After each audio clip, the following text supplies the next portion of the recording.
Did you know that narcissists actually test all of their potential victims? Today, I'm going to talk about when, how, and why they do this. When you meet a narcissist in a potential dating scenario, you're going to do the normal thing. You're going to try and learn about this new person, and the narcissist is naturally going to do that too. However, during this time, the narcissist is actually conducting a test on you that you know absolutely nothing about. This is done by the narcissist right away from the first time you start speaking to them, whether that be in person or if it's online, and the scary part is it looks just like innocent getting to know you. Narcs test you by looking for very specific certain qualities. They do have a certain person whom they like to target. They are looking for people who are extremely passionate, very creative, and of course those of us who have lots and lots of empathy. That's why empaths are the cream of the crop in what a narcissist is looking for, but they're actually seeking out other things as well.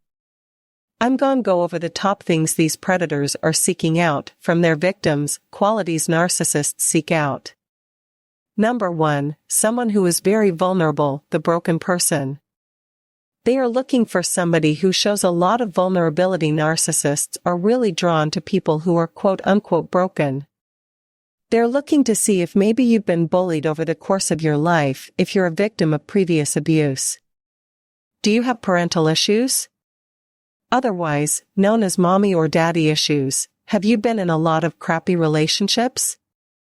They also want to see how you talk about your exes. Why are they looking at all this information? Well, because being again broken, quote-unquote, makes you more than likely pretty sensitive, and more importantly, it has probably made you into a people pleaser to keep the peace. All the things I just mentioned can greatly lower your self-esteem, and the lower your self-esteem is, the more likely you are probably going to please the narcissist, and therefore a much better source of supply.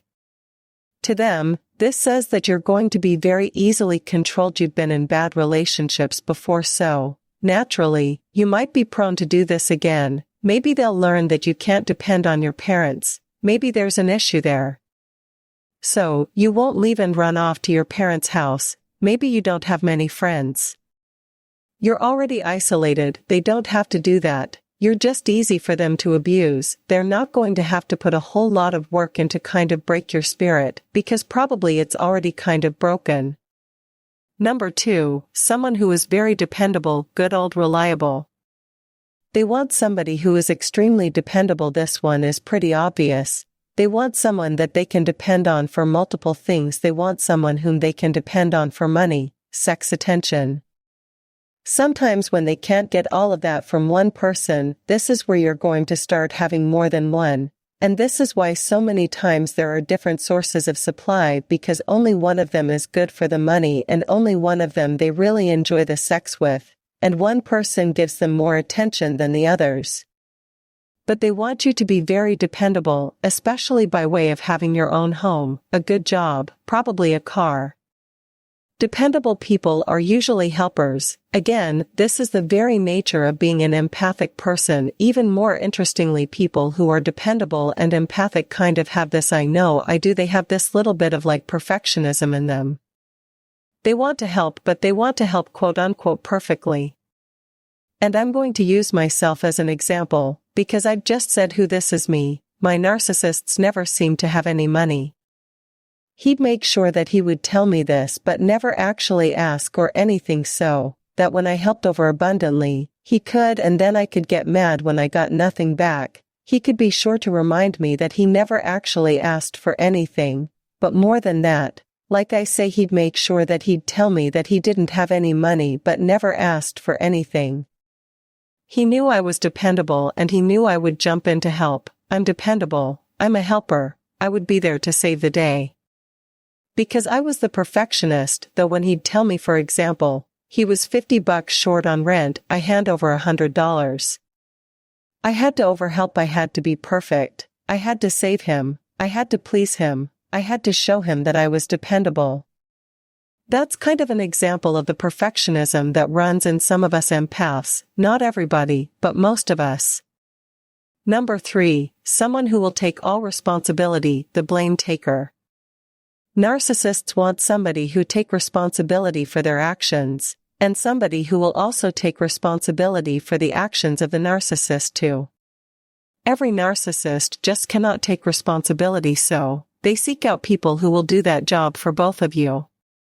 They want you to admit when you're wrong and when you screw up because they're going to love throwing that in your face, but they also want you to take the blame when they act out of order. You make a great person for them to be able to blame no matter who is wrong, no matter who acts incorrectly. Number 4, someone who is of above average intelligence, the brain.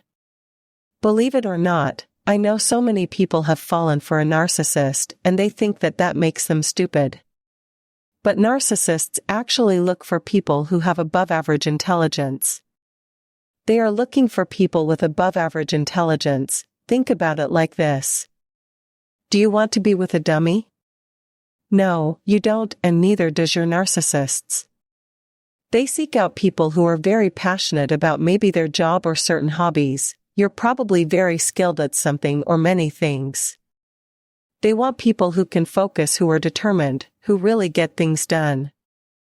So, I want to throw this in here, a small segue. Stop worrying about being dumb, okay? Because I hear this all the time. I'm so stupid, I'm so ashamed. Stop it. Literally, a reason why the narcissists picked you is because you're not.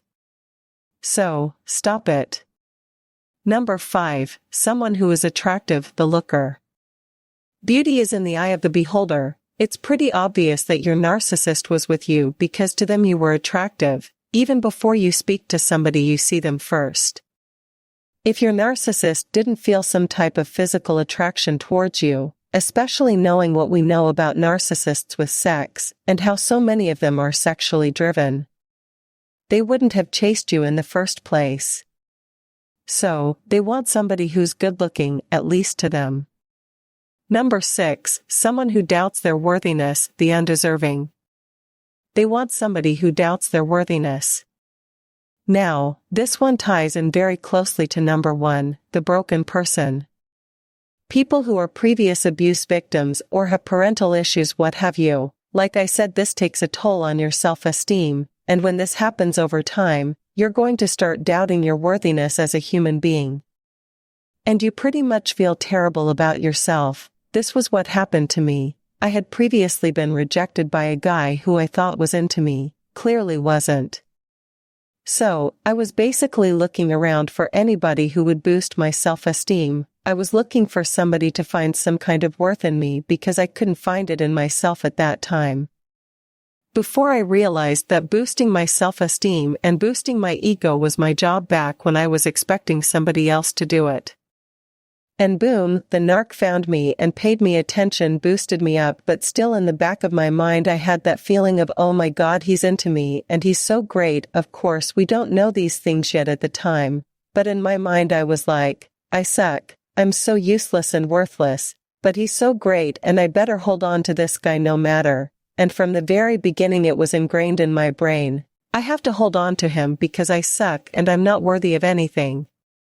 Let me know in the comments which of these qualities you have or had at the time, and which ones do you think your narcissist picked out about you? Which ones do you think your narcissist targeted you for? They can sort out all 6 of these things, by the way, by talking to you and getting to know you, and they can actually figure out a lot without talking to you. Online dating is a huge business. Now, narcissists flock to these dating sites and these dating apps, and they look for people without having to talk to you. They don't even have to talk to you now. They're looking for people who have profile photos or photos on these apps, and on these sites that make them look like they have low self-esteem. Narcs are targeting people with low self-esteem. Are you showing too much skin? Have you done a lackluster job trying to cover up those wrinkles that you haven't? It's really obvious. Do you have a million photos posted of all these amazing things that you do? Believe it or not, this makes it look like you're desperate for attention. And when a narcissist sees that, they know they've hit pay dirt, they know there's something there where your self-esteem is a little low. You have this image of yourself where you're something that you're not, and the narcissists feed on that. Another big one is, will you send nude photos? That's a no, don't do that. It is proof that you actually have low self-esteem. Sending nude photos is a form of control. They don't care what you look like without clothes on. Here, brief warning, internet pornography is a thing. They don't need nude photos of you. They're going to try that crap where, well, I really care and like you know. I care about and like you, so I just want to see you. Don't fall for it. This is a form of control. They want to see if you will do it or not. It gives them great insight into how much control they have over you. Plus, don't be trashy and do that, because they're going to share them with everybody they know. Everybody, don't do it. Narcs can size you up in these ways, and more ways before they even speak to you. If you look like you are a little bit too confident and too sure of yourself, and your self-esteem is right where it should be, and you're making it that way, they are more than likely not going to even bother with you. Remember, they don't like people who have standards. The only people in this world who want you to lower your standards are those who are afraid that they can't meet them. Remember, keep that in mind. Don't do any of that trashy stuff. Be confident, happy, polite, warm, and go from there. Remember, if you want videos on specific topics, all you have to do is let me know in the comments, because I have more advice about dating after narcissistic abuse and stuff like that. The abuse that these predators put us through is shattering, and for most of us, myself included, it's life-changing. That doesn't mean we have to take it all in and not be able to find any good from it, though. We have to reflect back on things like this. Reflect back to when we were love-bombed and see how they were trying to test us. All of this information is good for us to hold on to. In order to heal and move forward, as the saying goes, you have to know where you've been to know where you're going. Thanks for watching this video. Don't forget to like and subscribe. If there is anything that needs to be discussed, write in the comments column below.